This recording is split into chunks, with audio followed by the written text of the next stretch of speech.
साथियों, हमारे YouTube ज्योतिष महिमा राकेश फलित ज्योतिष पाठ 159 में आप सभी का एक बार पुनः स्वागत।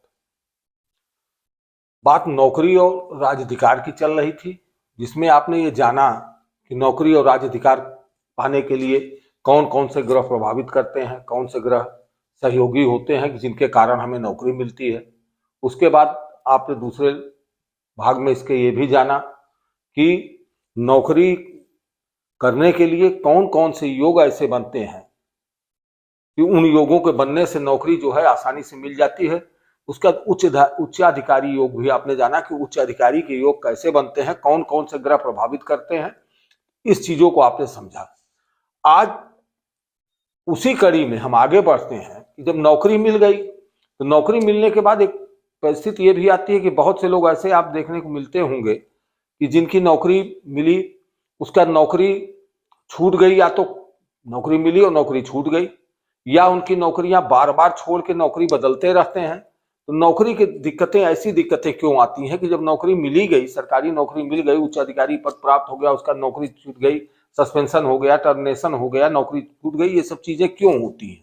तो ये होने के कारण भी कुछ ग्रह होते हैं। ग्रह ही इस हमारी कुंडली, जो ज्योतिष की बात आती है, ज्योतिष में केवल हम किस चीजों से देखते हैं? ज्योतिष को हम जो है ये 12 खाना, तो 12 भाव होते हैं, 12 राशियां होती हैं, 27 नक्षत्र होते हैं, और जो 9 ग्रह होते हैं उन्हीं से हम जो है इनको देखते हैं। तो कुछ ग्रह हमारे लिए अच्छे भी होते हैं, कुछ ग्रह बुरे भी होते हैं, और योग कारक जो योग बनते हैं, तो योग बनने पे वो ग्रह जो है उस योग के हिसाब से फल देते हैं। योग मतलब होता है दो ग्रहों का मिलन। जब दो ग्रह आपस में मिलते हैं तो निश्चित ही कोई ना कोई योग बनाएंगे, और दोनों ग्रह के दो लोगों के, आप साधारण तौर पर समझिए कि जैसे दो व्यक्ति मिल रहे हैं, तो दो व्यक्ति मिलेंगे तो दोनों लोगों के अलग अलग विचार होंगे, तो दोनों के विचार का सम्मिलित विचार से जो भी कार्य होगा उन दोनों लोगों के मनोदशा का उस पर प्रभाव पड़ेगा। उसी तरह ग्रहों का प्रभाव पड़ता है। इसी तरह कुछ ग्रह, जो 9 ग्रह हमारे हैं, उसमें कुछ ग्रह हमारे पृथककारी ग्रह हैं। तो सूर्य, शनि, राहु पृथककारी ग्रह कौन से होते हैं? पृथक ये भी पहले समझ ले, पृथककारी ग्रह। अब पृथककारी ग्रह में कौन कौन होते हैं? सूर्य, शनि और राहु, ये तीनों ग्रह पृथककारी ग्रह होते हैं। अब पृथककारी इनकी भी आप समझिए कि शनि जो है, शनि को तो आपने समझा ही, जानते ही हैं कि शनि दुख को देने वाला है। शनि की दृष्टि जब भी पड़ती है, आप 7.5 शनि की बात बराबर सुनते हैं कि 7.5 जो है शनि आती है, तो 7.5 शनि जो है लोगों को जो हानि पहुंचाती है, यानी दूरी करती है, कि तरह तरह की परेशानियां खड़ी करती है, ये आप जाने। राहु भी एक ऐसा है कि राहु भी विभ्रम पैदा करता है, किसी भी काम करने में, वो करने में, उसमें आपको भ्रमित करता है। इमेजिनरी पॉइंट है, लेकिन ये भ्रमित करने का काम बहुत करता है। इससे मनोदशा पे जो है प्रतिकूल प्रभाव पड़ता है, उस प्रतिकूल प्रभाव के। और सूर्य पृथककारी क्यों है? ये दोनों ग्रह तो चलिए मान लिया कि शनि और राहु पृथककारी ग्रह हैं, लेकिन बात सूर्य की भी आ रही। सूर्य पृथककारी क्यों है? सूर्य का पृथककारी होने का कारण क्या है? आप सूर्य पे अगर देखिए कि सूर्य कैसे कार्य करता है। सूर्य राजा है, अनुशासन को, अनुशासन प्रिय है, को जो है उसमें राजा की पदवी प्राप्त हुई है। और राज्य में आज के तरह में जो सरकार के नौकरी में जो भी उच्च अधिकारी होंगे, जो भी सरकार होती है वो राजा ही होती है। तो वो अनुशासन को बनाए रखने के लिए सूर्य देखिए उदित होता है, तो एक समय पर, निश्चित समय पर उदित होगा, निश्चित समय पर अस्त होगा। तो ये सूर्य की प्रकृति होती है। तो सूर्य अपनी प्रकृति, लेकिन सूर्य की प्रकृति में एक चीज और आप देखेंगे, बड़ा साधारण सी चीज आपके समझ में आएगी कि सूर्य जब उदय होता है तो उसके पहले क्या रहता है? उसके पहले अंधकार होता है। लेकिन जब सूर्य के पहले अंधकार होता है तो अंधकार क्या करता है? अंधकार जो है भाग जाता है, अंधकार खत्म हो जाता है, रोशनी चारों ओर हो जाती है, अंधेरा खत्म हो जाता है। इसी प्रकार पानी का, जल का जो प्रवाह है, जल का प्रवाह जो है नीचे की तरफ गति है, अधोगति है। अधोगति होने के बाद भी वो जो है तो अधोगति है, लेकिन सूर्य का प्रकाश यदि जल पे पड़ता है तो भाप बन के ऊपर उठने लगता है, यानी ऊर्ध्वगति हो जाता है। तो ये पृथक करना तो अभी दूरी बनाता है। सूर्य जो है हमेशा दूरी बनाएगा, जो जिस पे दृष्टि डालेगा उससे जो है जहां रहेगा वो फायदा करेगा। अब कैसे कार्य करता है, अब इस चीज को समझिए कि सूर्य शनि राहु आपने देखा,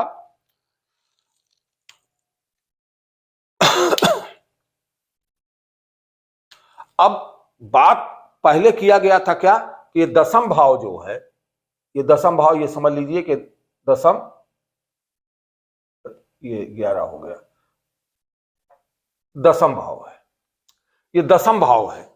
दसम भाव ही प्रभावित कर रहा था नौकरी के लिए, कि दसम भाव में ही ग्रह का बैठना, ग्रह का उठना, ग्रह का वो, तो जब इससे प्रभाव पड़ रहा था तो इससे जो है क्या हो रहा था कि दसम भाव हमारा प्रभावित हो रहा था, तो प्रभावित करके नौकरी दिला रहा था। दसम भाव से हमको उच्च अधिकार के पद प्राप्त हो रहे थे, ग्रह विभिन्न विभिन्न थे कि उन ग्रहों के योगों से वो हमको मिल रहे थे।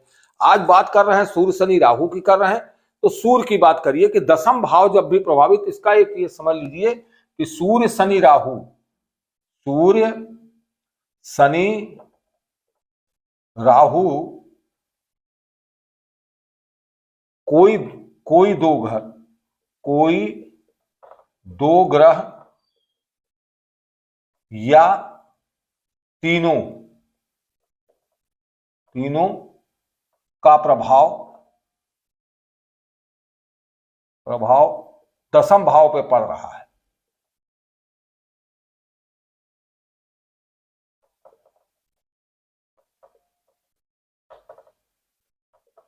पड़ रहा है, तो नौकरी में कोई ना कोई परेशानी जरूर अवश्य खड़ी होगी, कोई परेशानी अवश्य खड़ी होगी। अब दसम भाव पे प्रभाव कैसे पड़ेगा, सूर्य का प्रभाव कहां से पड़ेगा, आप ये जान रहे हैं कि सूर्य का प्रभाव, सूर्य यहां बैठ जाए, सूर्य यहां पे बैठ जाए, सूर्य यहां हो जाए, कुंडली में सूर्य यहां हो जाए तो प्रभाव पड़ रहा है। सूर्य की दृष्टि हो जाए तो दृष्टि, सूर्य की दृष्टि कहां से होगी, सूर्य यहां बैठेगा तो सूर्य की दृष्टि कहां हो जाएगी, सूर्य की सातवीं दृष्टि, एक ही दृष्टि होती है सूर्य की, सातवीं दृष्टि से पड़ेगा। या स्थान परिवर्तन हो जाए, मान लीजिए ये सिंह लग्न की कुंडली है, 5 6 7 8 9 10 11 12 1 2 3 4, मान लीजिए सिंह लग्न की कुंडली है। अब सिंह लग्न की कुंडली है, सूर्य यहां बैठ गया। अब यहां पे क्या है, यहां वृष लग्न है, एक स्थिति और बनेगी, एक स्थिति और बनेगी। वो स्थिति क्या होगी कि प्रभाव की बात हो रही, तो प्रभाव की एक स्थिति तो ये हो गई कि सूर्य यहीं पर बैठ जाए, दूसरी स्थिति हुई कि सूर्य का की यहां से दृष्टि पड़ जाए, तीसरी स्थिति क्या बनेगी, तीसरी स्थिति ये बनेगी कि यहां का स्वामी यहां आ जाए, मतलब प्रभाव कि दसम भाव का स्वामी यहां आ जाए और यहां का स्वामी यहां चला जाए। स्थितियां कैसे बनती है, एक तो स्थितियां जान लें, स्थिति प्रभाव जो होता है, तो स्थिति जो होती है, स्थिति कैसे होती है ये भी समझ लें। हमें भी चारों स्थिति बता दे रहे हैं आपको, 4 स्थितियां इसमें बनती हैं। कैसी बनती है, 4 स्थिति बनती है। अब 4 स्थिति, पहली युति हो, पहली युति की बात आती है, युति। तो युति हो तो उसी भाव में बैठ जाए, उसी भाव में ग्रह हो, तो ये युति हो गई कि उसी भाव में ग्रह हो। युति की बात आई तो युति, उसी भाव में ग्रह हो तो उसे युति कहते हैं। फिर उसी के बाद दृष्टि, दृष्टि, दृष्टि क्या होती है कि ग्रह की दृष्टि उस पर पड़ रही हो, ग्रह की दृष्टि पड़ना, ये आप समझ लिए, दृष्टि पड़ती हो, दृष्टि हो गई। ग्रह की दृष्टि आप समझते हैं कि कुछ ग्रहों की 3 दृष्टियां हैं, बाकी ग्रहों की 7वें दृष्टि देखते हैं, तो दृष्टि हो गई। तीसरा स्थान परिवर्तन,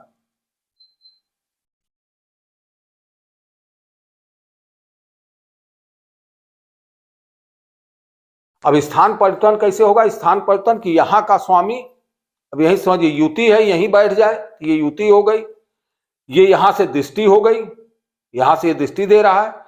अब उसका स्थान परिवर्तन, स्थान परिवर्तन एक दूसरे के राशि में, एक दूसरे के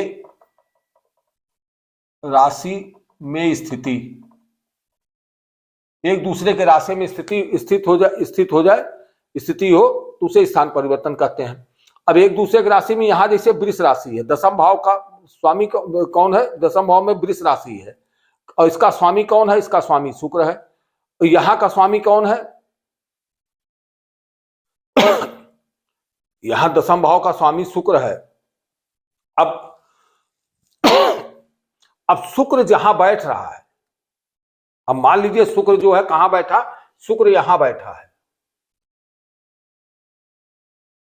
शुक्र मान लीजिए यहां बैठा है, एक मिनट के मानिए शुक्र यहां बैठा, तो यहां का स्वामी कहां बैठा? यहां का स्वामी यहां बैठा, तो यहां का स्वामी कौन है? यहां का स्वामी बुध है। बुध जो है यहां परिवर्तन हो जाए या बुध यहां आ जाए तो यह स्थान परिवर्तन हुआ। लेकिन इसमें इस स्थान परिवर्तन को समझने की जरूरत नहीं, क्योंकि बुध आ जाएगा तो ये दूसरे, ये सूर्य बुध आ जाएगा, बुध आदित्य बन जाए। इसमें बात हो रही सूर्य शनि राहु की, तो सूर्य मैंने दिखाया है। अब शनि के घर से आप समझिए, शनि कहाँ है? राहु का कोई घर नहीं होता, कुछ में कहा गया है कि अलग अलग, लेकिन इसको कोई जो है राशि प्रदत्त नहीं है। अब सूर्य जो, शनि जो है, शनि कहाँ आएगा? शनि का स्वामी यहां का है। अब शुक्र यहां आ जाए और शनि यहां आ जाए तो अब संबंध देखिए हो गया कि नहीं हो गया? दशम भाव से संबंध हो गया और दशम भाव में ही आ गया शुक्र शनि। उसके बाद एक चीज और होती है, स्वामी पर, स्वामी के साथ युति, स्वामी के साथ युति या दृष्टि, इसका संबंध स्वामी के साथ। अब जैसे दशम भाव का स्वामी कौन है? दशम भाव का स्वामी सूर्य है, दशम भाव का सूर्य है। अब दशम भाव का स्वामी शुक्र है। अब शुक्र कहीं भी बैठा है, शुक्र मान लीजिए यहां बैठा है, शुक्र यहां। अब शुक्र से, इसके स्वामी से किसका संबंध हो जाए? सूर्य का हो जाए, शनि का हो जाए, या राहु का संबंध हो जाए। सूर्य शनि राहु कोई भी संबंध करेंगे तो क्या होगा? तो ये पोजीशन बनेगी, ये आएगी कि नौकरी में कोई ना कोई परेशानी आएगी, नौकरी में कोई ना कोई दिक्कत आएगी, नौकरी छूट सकती है, नौकरी ये होगी। तो ये आपने समझा। और एक बात और, ये कब आएगी, थोड़ा सा ये रह गया था, कब आएगी? तो ये कब की बात जब आती है कि कब आएगी, ये परेशानी कब आएगी, तो ये परेशानी कब आएगी? महादशा या अंतरदशा में, या अंतर दशा में। तो महादशा, इनमें से किसी ग्रह की महादशा चल रही हो, उसी इनमें से ही किसी ग्रह की अंतरदशा, महादशा अंतरदशा इसमें से ही किसी ग्रह की चलेगी, तो ये परेशानी आएगी कि सूर्य शनि राहु की महादशा या अंतरदशा हो, कि सूर्य की महादशा हो, शनि की अंतरदशा हो, सूर्य की महादशा हो, राहु की अंतरदशा हो, या शनि की महादशा में सूर्य की अंतरदशा हो, या राहु की महादशा में सूर्य की। समझा कि ये इस तरह। अब इसमें सूर्य शनि देखिए, लेकिन बात क्या कह रहा है? 2 ग्रह या 3 ग्रह, यानी सूर्य और शनि। अब शनि भी यही, अब शनि के संबंध कैसे कैसे बनेगा, इसी में आगे आप बढ़ते हैं। तो शनि के संबंध, अब सूर्य का मान लीजिए एक ग्रह सूर्य का आपने समझा, अब यही शनि को समझिए, शनि का संबंध कैसे बनता है। अब शनि का भी संबंध हो जाए कि 3 दृष्टियां होती हैं। शनि की दृष्टि कौन सी होती है? शनि की जो है एक होती है तीसरी दृष्टि, 7वीं दृष्टि और 10वीं दृष्टि। तो 3, 7, 10 में से, तो 3, 7, 10, तो एक तो शनि यहां बैठ जाए, शनि यहां हो जाएगा तो शनि का संबंध हो जाएगा इस भाव से। दूसरा शनि कहां हो जाए? शनि जो है यहां हो जाए, यहां शनि हो जाए। तीसरा कहां हो जाए? शनि 10वीं दृष्टि से देखेगा, तो 10वीं दृष्टि से देखेगा तो यहां हो जाए, शनि यहां हो जाए। तो शनि यहां हो जाए, यहां हो जाए, यहां हो जाए, कहीं हो जाएगा, तो इसकी दृष्टि पर जा रही है तो दृष्टि संबंध हो जाएगा। स्थान परिवर्तन आपने समझ ही लिया है, किसी तरह स्थान पर 2 ग्रह हो गए। और राहु को भी कहां होना है? राहु या तो यहां हो जाए, अब शनि मान लीजिए यहां भी हो सकता है, शनि यहां भी हो जाए तो भी शनि की, क्योंकि दृष्टि नहीं, युति हो जाएगी। अब शनि इन सब जगहों में से कहीं बैठ जाएगा, इसी तरह राहु जो है, राहु यहां बैठ जाए या राहु यहां बैठ जाए, तो तीनों भाव इनका जो है सूर्य शनि राहु का संबंध किसी भी तरीके से, इन संबंधों के तरीके से जितने बताए, इन संबंधों के हिसाब से किसी भी तरीके से संबंध बन रहा है या उनके इसके स्वामी से संबंध बन रहा है, दसम भाव पर पड़ रहा हो तो अब कब की बात आएगी तो महादशा अंतरदशा आपको बता दिए, ये आपने समझ लिया।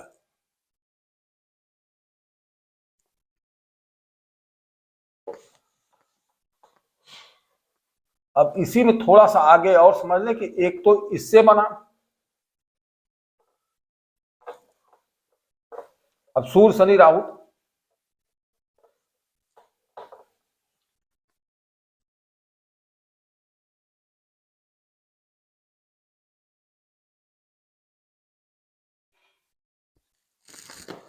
अब एक चीज और, गुरु शुभ ग्रह है, बात गुरु की कर लेते हैं, गुरु शुभ ग्रह है, लेकिन गुरु भी जो है नौकरी में दिक्कत परेशानी देता है, लेकिन कैसे, गुरु अच्छा भी करता है, गुरु ज्ञान का देवता है, नौकरी को बढ़ाएगा भी और वो भी करेगा, लेकिन कुछ परिस्थितियां होती हैं कि गुरु भी जो है बहुत कमजोर हो जाता है और गुरु जो है उसका परिणाम देता है।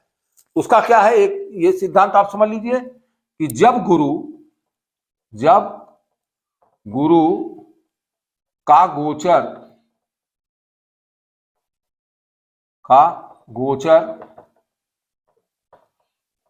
बस राहु शनि से संबंध हो जाए, राहु शनि से दसम भाव में संबंध हो जाए,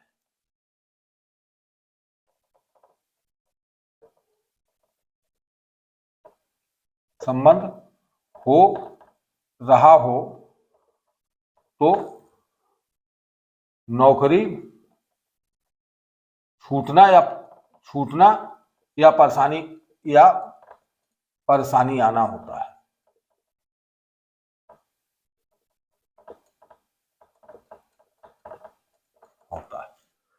अब क्या कह रहा है, जब गुरु का गोचर वश, तो गोचर कैसे आप जानेंगे, गोचर किसे कहते हैं, गोचर कहते हैं जो वर्तमान समय में जिस समय प्रश्न पूछा गया हो, गोचर कहते हैं। गोचर आप समझ लीजिए, पहले गोचर को भी समझ लीजिए। गोचर क्या है, जब प्रश्न पूछा गया हो,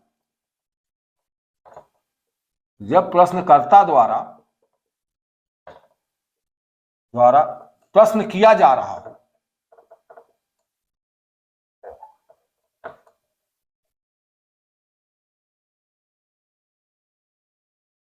किया जा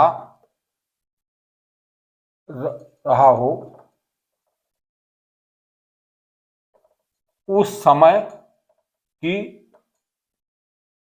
कुंडली में ग्रहों की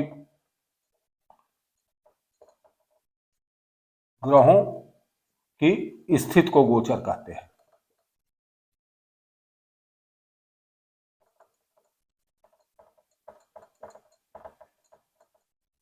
अब ये तो आपने समझा, गोचर जब प्रश्नकर्ता द्वारा प्रश्न, तो जैसे कोई व्यक्ति प्रश्न करने आया किसी समय, तो उसी समय आप सॉफ्टवेयर खोलेंगे, किसी भी सॉफ्टवेयर से आप खोलेंगे, सॉफ्टवेयर खोलने के बाद एक आप वही समय डालेंगे। जैसे किसी समय आज की तारीख में कोई आया, तो आज मान लीजिए 17 तारीख है, तो 17 तारीख तो 17/1/2025 ये डालेंगे। टाइम डालने के लिए टाइम आप घड़ी से देखेंगे कि इस समय मान लीजिए कितना है कि 12:45 बज रहा है, 12:45, तो 12:45 डाल देंगे, टाइम डालेंगे।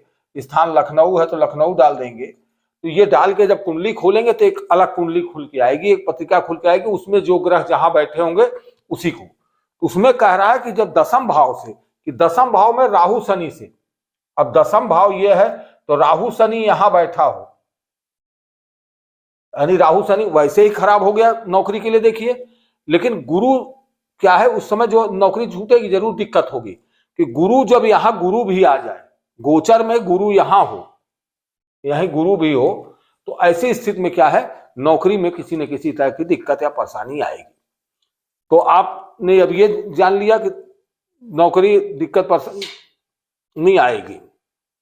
अब आज तो नौकरी का ये आपने जाना, अब कल जो है कुछ और इसमें जो है चीजें लेंगे। कि पदोन्नति कब, अभी नौकरी के बारे में ये समझा पदोन्नति कब होती है। जैसे अब ये भी बात आई, जैसे नौकरी छूटने की बात आई, तो ये भी आएगी कि कुछ न कुछ ये 10वां भाव ही प्रभावित करेगा कि आदमी पदोन्नति हमारी कब होगी, स्थानांतरण कब होगा। तो इन सब चीजों को जानने के लिए भी यही 10वां भाव ही हमको प्रभाव करेगा। और 10वां भाव में कैसे प्रभाव करेगा, किन ग्रहों के कारण प्रभाव करेगा, कौन से योग होंगे, कौन सी युति होगी, इसे हम अगले वीडियो में जानेंगे। आज के लिए इतना ही। सभी को नमस्ते, धन्यवाद।